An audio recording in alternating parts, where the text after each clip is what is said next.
Hello students, आज के video lecture में हम पढ़ेंगे कंडक्टोमेट्रिक टाइट्रेशंस के बारे में।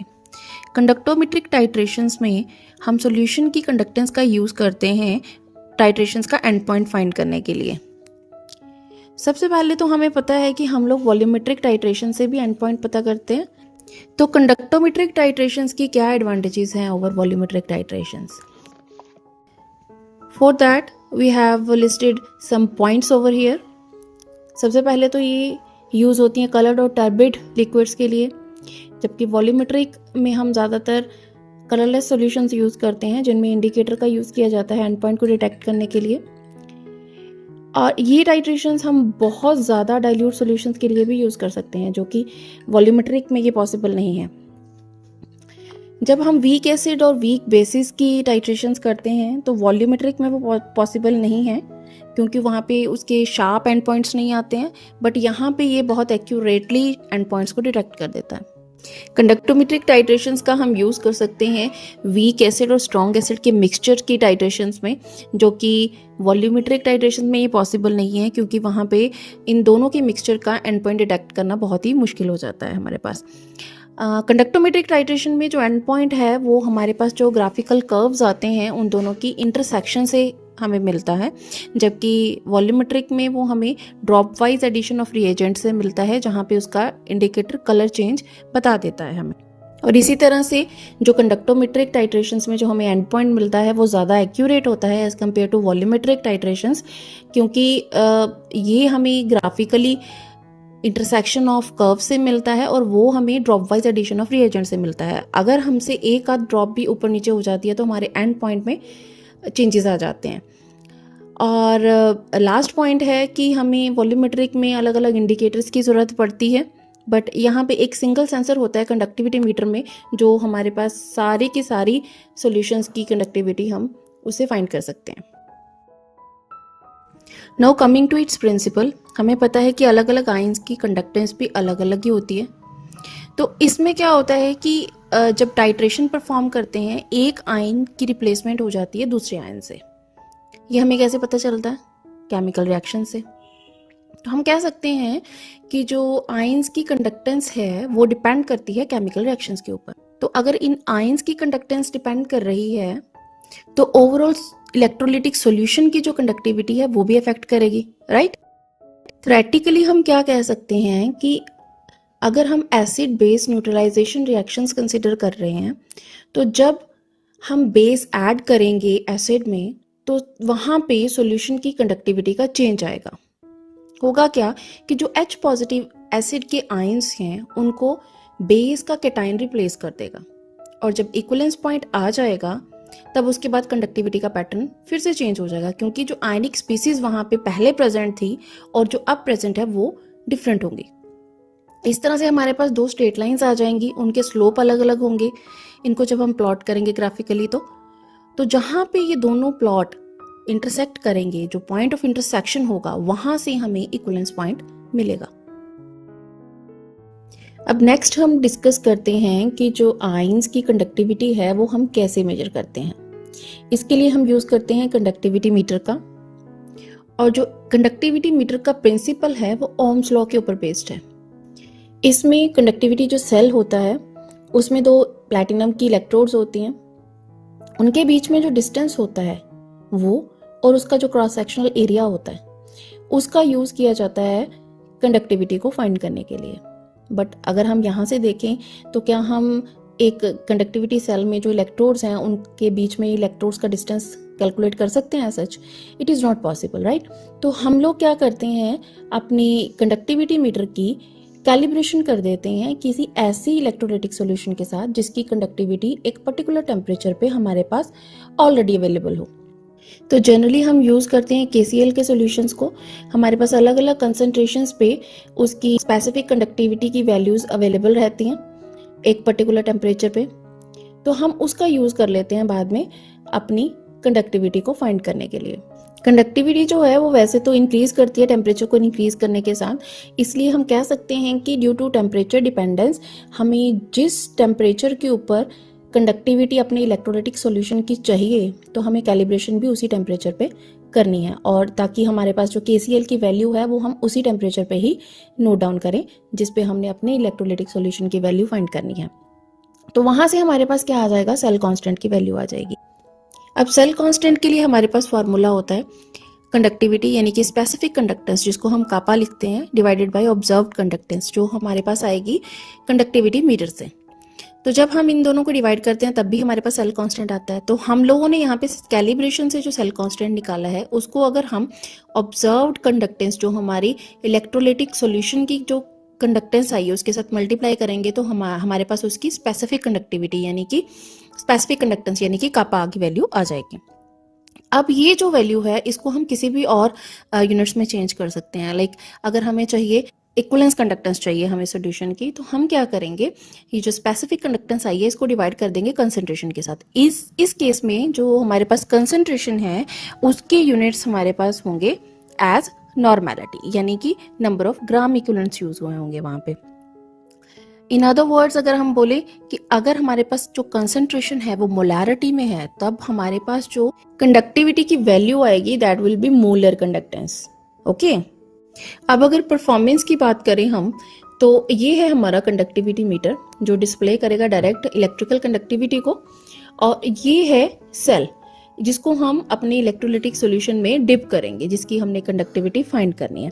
तो हम क्या करेंगे, इस सेल को इसमें डिप कर देंगे और डायरेक्टली कंडक्टिविटी जो है वो नोट कर लेंगे आफ्टर कैलिब्रेशन। ओके, तो उसके बाद जो इलेक्ट्रिकल कंडक्टिविटी आएगी वो हम कैसे उसको चेंज करेंगे मोलर कंडक्टेंस में या इक्विवेलेंस कंडक्टेंस में, वो अब भी हमने इस फॉर्मूले के साथ डिस्कस किया।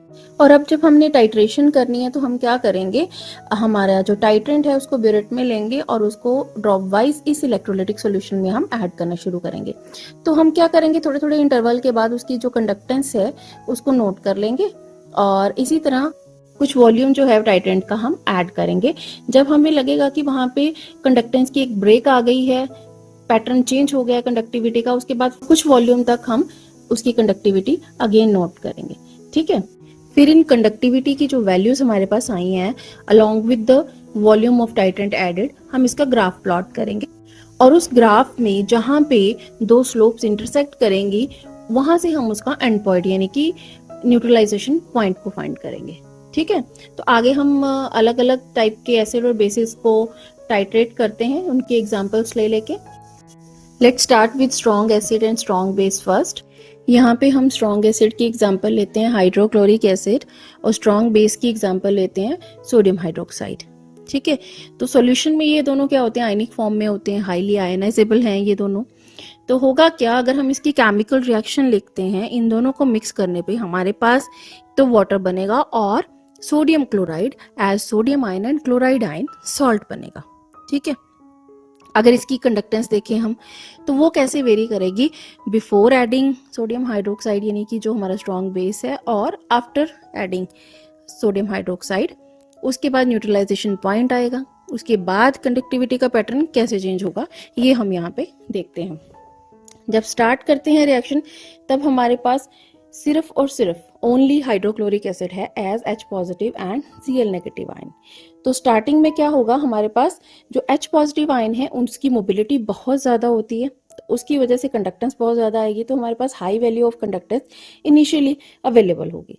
जैसे जैसे हम बेस ऐड करना शुरू कर देते हैं यानी कि सोडियम हाइड्रोक्साइड ऐड करना शुरू कर देते हैं, तो जो H पॉजिटिव आयन्स हैं वो OH नेगेटिव आयन के साथ कंबाइन करके वाटर बना देंगे जो कि वीकली आयनाइज्ड होता है। ठीक है, उसकी वजह से कुछ खास कंडक्टेंस आने नहीं वाली है। तो होगा क्या कि H पॉजिटिव आयंस जिनकी वजह से ज्यादा कंडक्टेंस थी वो कंज्यूम होने शुरू हो गए हैं, तो कंडक्टेंस धीरे धीरे डिक्रीज होनी शुरू हो जाएगी। उसके बाद ऐसे ही कंडक्टेंस जो है वो डिक्रीज होती रहेगी जब जब हम NaOH ऐड करते रहेंगे। तो एक पॉइंट आएगा जहाँ पे सारा का सारा H पॉजिटिव आयन जो हैं वो कंज्यूम हो जाएंगे OH नेगेटिव से। उसके बाद वहाँ पे कोई भी H पॉजिटिव आयन अवेलेबल नहीं होगा। उसके बाद क्या होगा, जो NaOH हम ऐड करेंगे तो उस सॉल्यूशन में ज़्यादा कंसंट्रेशन जो होगी वो Ne और OH की ही होगी। ठीक है ना, तो जिस पॉइंट पे ये न्यूट्रलाइज हो जाएगा एसिड बेस से उसको हम बोलते हैं न्यूट्रलाइजेशन पॉइंट। और उसके बाद एक्सेस ऑफ OH आयंस यानी कि हाइड्रोक्साइड आयंस की अवेलेबिलिटी के कारण कंडक्टेंस एकदम से फिर से राइज करेगी। ठीक है, ये आप देख सकते हो यहाँ पे इस ग्राफ में ऐसे ही बताया हुआ है कि यहाँ पे सबसे नीचे जब न्यूट्रलाइजेशन पॉइंट आया तब वहाँ पे सारे के सारे H पॉजिटिव आयंस जो हैं वो कंज्यूम हो गए थे और उसके बाद सिर्फ OH नेगेटिव आयंस ही बचेंगे सॉल्यूशन में, जिनकी वजह से हमारे पास कंडक्टेंस बढ़ेगी। ठीक है, तो ये है हमारा जो पॉइंट है जहाँ पे ये दोनों इंटरसेक्ट कर रहे हैं स्लोप्स, ये है न्यूट्रलाइजेशन पॉइंट यानी कि एंड पॉइंट है ये।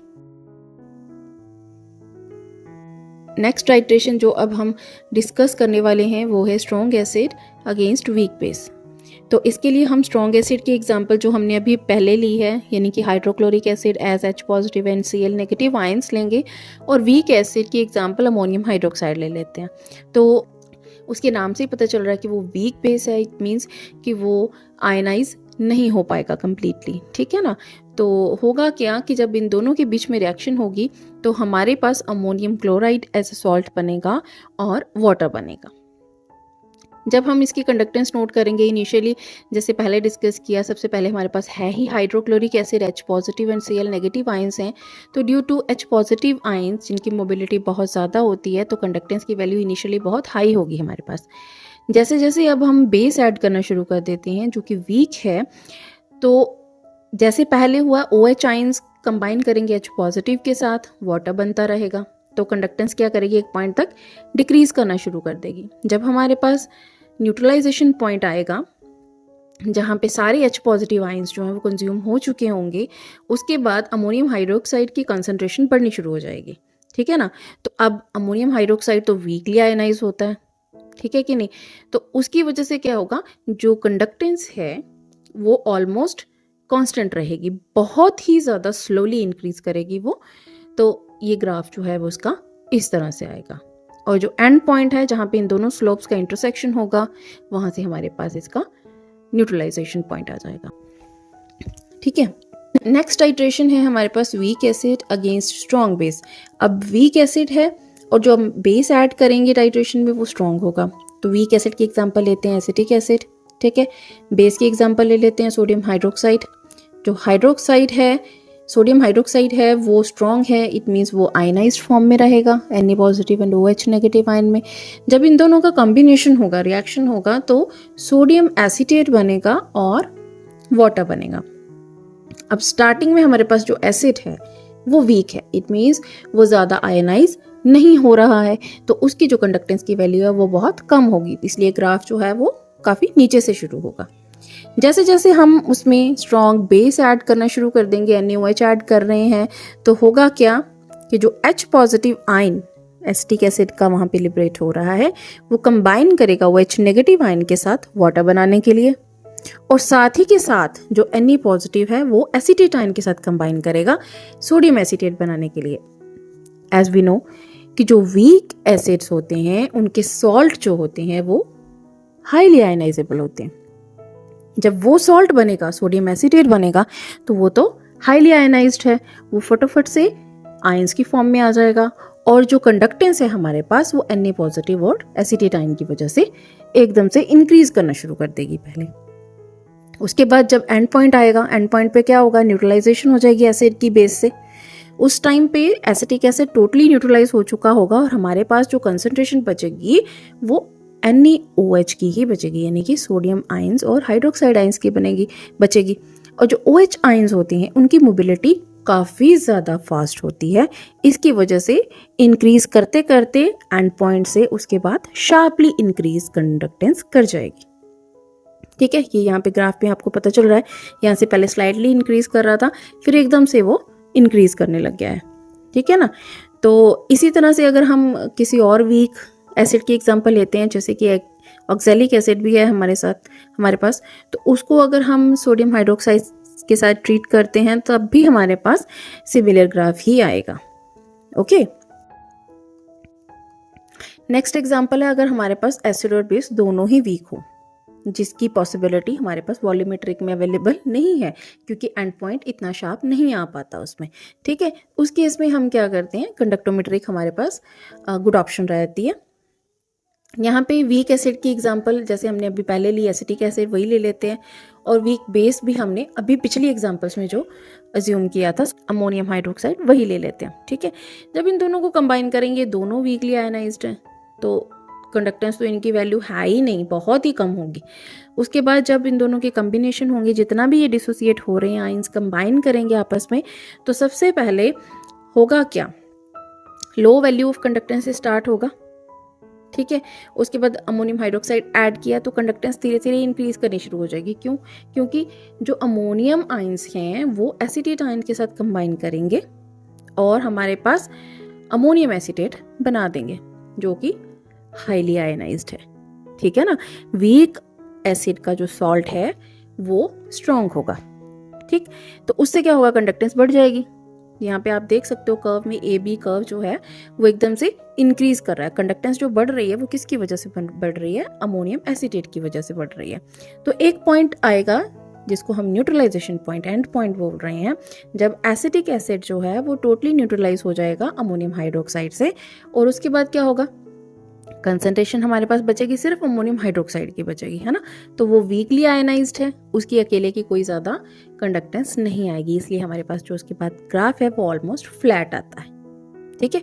तो ये जो बी पॉइंट है यहाँ पे, ये आपका एंड पॉइंट है जो कि कितना वॉल्यूम अमोनियम हाइड्रोक्साइड का यूज हुआ इन न्यूट्रलाइजिंग एसिटिक एसिड, ये बता रहा है। नेक्स्ट टाइट्रेशन जो अब हम डिस्कस कर रहे हैं दैट इज स्ट्रॉन्ग और वीक एसिड का मिक्सचर लेंगे और उसको स्ट्रॉन्ग बेस के साथ टाइट्रेट कर रहे हैं, ठीक है। अब हमारे पास क्या है, एक एसिड स्ट्रॉन्ग है, एक एसिड वीक है। तो जो स्ट्रॉन्ग एसिड है वो आपको पता है आयनाइज फॉर्म में रहेगा, जो वीक है वो पहले उसकी आयनाइजेशन कम हो रही है, अब वहाँ पे स्ट्रॉन्ग एसिड ऑलरेडी प्रेजेंट है, तो उससे क्या होगा, कॉमन आयन इफेक्ट लग जाएगा। जो H पॉजिटिव है वो दोनों में आयन एज कॉमन है, तो उससे क्या होगा, जो एसिटिक एसिड की जितनी भी आयनाइजेशन हो रही है वो सप्रेस हो जाएगी, क्योंकि H पॉजिटिव की कंसंट्रेशन बहुत ज़्यादा है, वो रिकम्बाइन करके acetic acid as a whole बना रहे हैं, तो आयनिक फॉर्म में अवेलेबिलिटी उसकी बहुत कम रह रही है। तो सबसे पहले क्या होगा, जो आयनिक फॉर्म में अवेलेबल है यानी कि H पॉजिटिव और Cl नेगेटिव आयंस, वहाँ पे जब हम बेस ऐड करना शुरू करेंगे तो सबसे पहले टाइट्रेशन उसकी होगी, उसकी न्यूट्रलाइजेशन स्टार्ट हो जाएगी।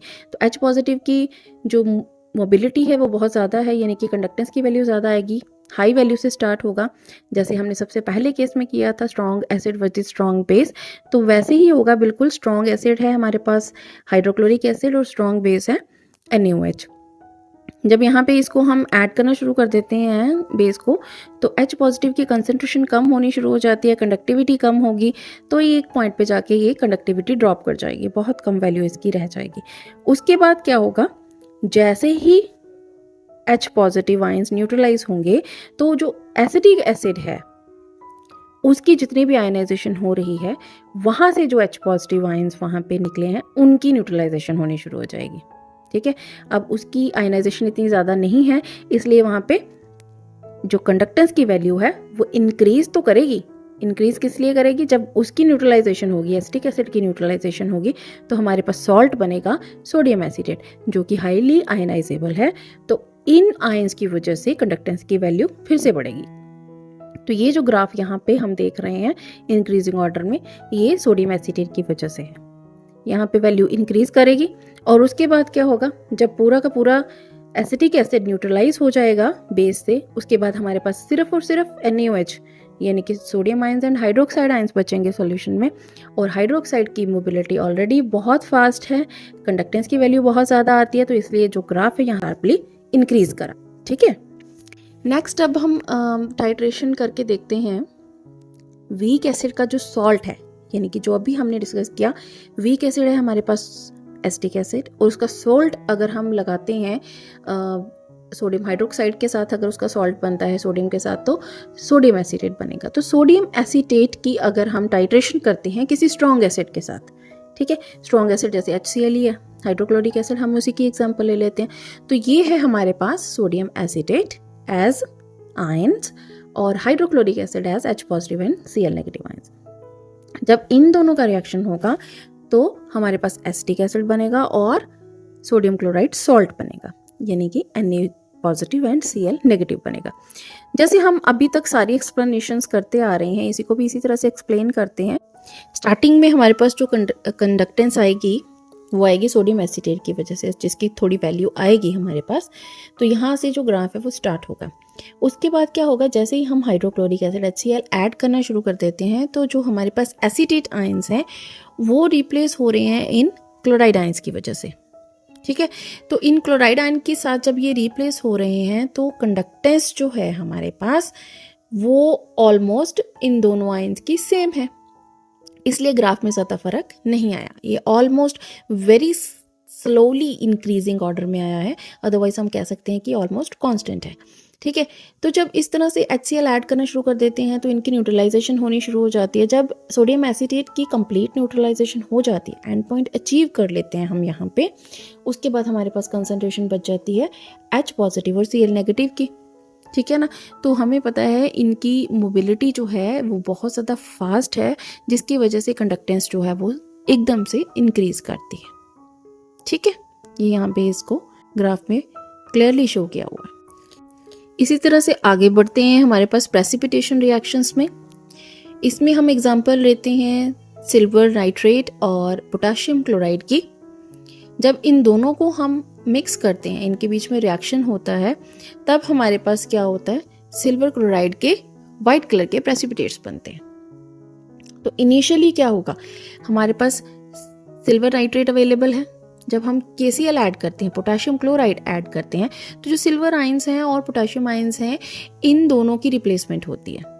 ठीक है, सिल्वर आयंस को रिप्लेस करते हैं पोटाशियम आयंस। तो इन दोनों की कंडक्टेंस जो है वो वैल्यू ऑलमोस्ट सेम है, इसलिए ग्राफ हमारे पास इनिशियली फ्लैट आता है।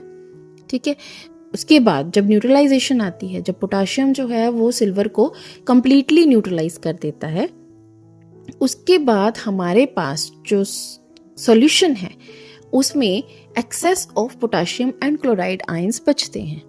इन दोनों आयंस की जो मोबिलिटी है वो काफ़ी फास्ट है, और कॉम्बिनेशन से हमारे पास जो कंडक्टेंस का ग्राफ है वो शार्पली इंक्रीज करता है। ठीक है, तो ये जो सॉल्ट है हमारे पास KCl का, ये भी हाईली आयनाइजेबल है, आयनिक फॉर्म में ही रहता है। ये आयंस जो होंगे इन दोनों की कंडक्टेंस हमारे पास शो करेगी इस तरह से शार्प इंक्रीजिंग ऑर्डर में। ठीक है, तो यहाँ पे मैंने एक टेबल लगा दिया है केटाइंस और एनाइंस की कंडक्टेंस का। Molar ionic conductance at infinite dilution, यानी कि विदाउट एनी इंटरफेरेंस आयंस की कैसी कंडक्टेंस रहती है, ये यहाँ पे एक चार्ट मैंने बता दिया है। इन केस आपके पास और एग्जांपल्स हों, अगर आप कंपेयर करना चाहो कि बिफोर टाइट्रेशन और आफ्टर टाइट्रेशन जो ग्राफ है वो कैसे वेरी करेगा, तो आप इस कंडक्टेंस से उसके एक्सप्लेनेशन को जस्टिफाई कर सकते हो। ठीक है, तो लास्ट में अब हम जो हमने यहाँ पे कंडक्टोमेट्रिक टाइट्रेशंस के बारे में पढ़ा है इसको समराइज़ कर लेते हैं। तो कंडक्टोमेट्रिक टाइट्रेशंस जो हैं इनको हम यूज़ करते हैं एंड पॉइंट डिटर्मिनेशन के लिए, जो कि हमारे पास आता है चेंज इन कंडक्टेंस से। जैसे कि अगर हम जब रिएजेंट ऐड करते हैं तब उसकी जो कंडक्टेंस है वो कैसे वेरी करती है, और जब रिएजेंट नहीं ऐड किया था तब उसकी कंडक्टेंस कैसे चल रही थी।